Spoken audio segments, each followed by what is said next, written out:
Warning! Spoilers! This is part 3 of a 3-part series. Click on the iCard to watch the previous episodes. So, for a lightning quick recap. Previously on part 2, Yuji died and respawned. Gojo is gorgeous AF, Nanami is super relatable, and Tournament Dark happens before being interrupted by Groot, guardians of himself. Continuing on, chaos ensues. There's that Hanami fight, there is this large anti-Satoru barrier, and then there is Principal Gakuganji who whips out an electric guitar as he riffs his enemy into combat. The contrasting design gags in this series are hilarious. Meanwhile, Hanami severely overpowers Toge, Megumi, Noritoshi, and Maki and almost kills them. But then, Yuji and Aoi jump in to fight and let others get away to safety. Okay, this is the point where I would cheekily say how they continue to showcase techniques to one-up each other in a back and forth rhythm. But saying that doesn't justify how good the action sequences are. This anime really owns their fight scenes. We have the Gojo vs Jogo one, Nanami and Yuji vs Mahito, Panda vs Mekamaru, this current battle and many others both previous and later in the series. Very well done, Studio Mappa. Back to the story. Yuji and Todo are both winning, with Yuji using the highly technical Blackfish technique he just learned from Todo, and Todo himself using his swapping technique, very smartly called, and I am not joking here, Boogie Woogie. In desperation, Hanami drains the life of nature around him, and he attempts to domain expansion the duo. But it is interrupted by Gojo's art class, which is all about color mixing theory. How the primary colors red plus blue equals the secondary color purple in the form of a gigantic laser of spectacular devastation. Sadly, Hanami escaped wounded. I know, as a shonen show, the series won't kill off good villains easily in order to bring them back in the future. But this constant narrow escape thing is really frustrating. Lessens tensions, despite the nail-biting fights.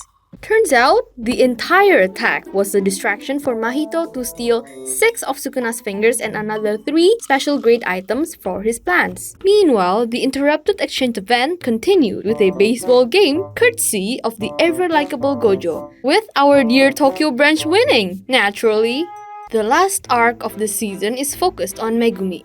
It starts with a new cursed spirit incident that our favorite first years are sent out to investigate. They ended up in a school which is coincidentally Megumi's own middle school. Comedy ensues and we get to see an embarrassed Megumi. Truly, he is the superior Sasuke with his own family issues. Though way less about hate and more about guilt and worry. And with this controversial statement out of my mouth, I am going to be scared, nay, terrified of the comment section. Anyways, Megumi classically tried to ditch Nobara and Yuji for their protection. But of course, it didn't work. Their friendship dynamic is so good that I thought, man, I wish my friends were like that.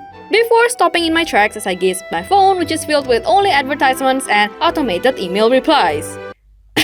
Moving on, the trio was separated, and Megumi had to face off against another finger-bearer spirit, like the one everyone had a heart-stopping trouble with earlier in the series. But this time, Megumi is able to beat it on his own using his incomplete domain expansion, Chimera Shadow Garden. His domain floor is this liquid shadow that can be manipulated for attacks, and also summon countless Shikigami. He wins, gets the cursed finger, and proceeds to contemplate life. Like we all do. Happens to the best of us. I really like his character development here. The way he recalled Gojo's advice, changed his mindset, and just let loose.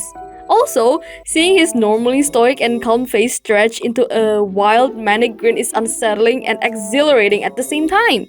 Meanwhile, Yuji and Nobara had to fight their own special grade cursed spirit that's the manifestation of the cursed womb thing Mahito stole earlier during the distraction exchange event attack. The cursed spirit that looks even more JoJo than the previous discount Joes used its decay technique that will poison and rot away our duo's bodies in mere minutes. However, joke's on him! Nobara channels her inner badassery and uses her own technique. And in this case, she nailed it literally by utilizing the spirit's blood in her system that manifested the curse in the first place to turn the tables on the two brothers. With Yuji's help, the brothers are done for. I love how Yuji here doesn't get the "I am the MC and I have to be in the limelight every time" treatment and acts as her support at times. Even though Yuji has the King of Curses influence chi, Nobara is still portrayed as his equal and is the spotlight in this fight. Granted, he has his time to shine from the previous arc, but still, this is how you showcase an awesome female character. This is how Sakura Haruno is supposed to be portrayed. Kishimoto, I love your work, truly I do.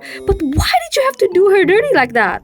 Also, I have to say, it's quite sad to see a villain who cares so much about his sibling killed by the love that he has. That's a trait that is usually associated with heroes, and it makes Yuji and Nobara's victory feel less glorious and more contemplative. It shows how none is as black and white, and we have to acknowledge it. The characters themselves even feel that way. Both of them reflected on their kills and went to meet up with Megumi to collect the Sukuna finger he had. They plan to keep it because everyone doesn't know how many fingers Yuji can eat without losing control. But then sneaky weaky Sukuna sneakily and smoothly opens up a mouth in Yuji's hand and eats the finger before anyone can react. Nicely done! Very smooth. The first season ends with Gojo talking about a possible traitor within the school and him paying Mei, a money-hungry sorcerer, to go with Todo in recommending Yuji, Megumi, Nobara, Maki, and Panda to be promoted as Grade 1 sorcerers to Principal Riffer. Oh, by the way, Toge isn't recommended because he is already a Grade 1 sorcerer. I am actually quite surprised that this show doesn't take its time with the usual progression of MCs fighting the weakest Grade 4 curses and working their way up. Instead, even on early episodes, JJK tosses special grade cursed spirits like people tossing salt in their Twitter feeds. Maybe there's a commentary about the Shonen Jump industry with their competitive titles, but I'm not going to go into that now. Also, by the end of Season 1, everyone gets recommended for the top sorcerer rank. It's like by the time the Chunin exam rolls around, everyone becomes Anbu captain. All in all, this is an awesome shonen show that is worth the hype. Definitely looking forward to the movie and a second season. Speaking of an awesome shonen show, I also covered Demon Slayer early on, so be sure to check that out too.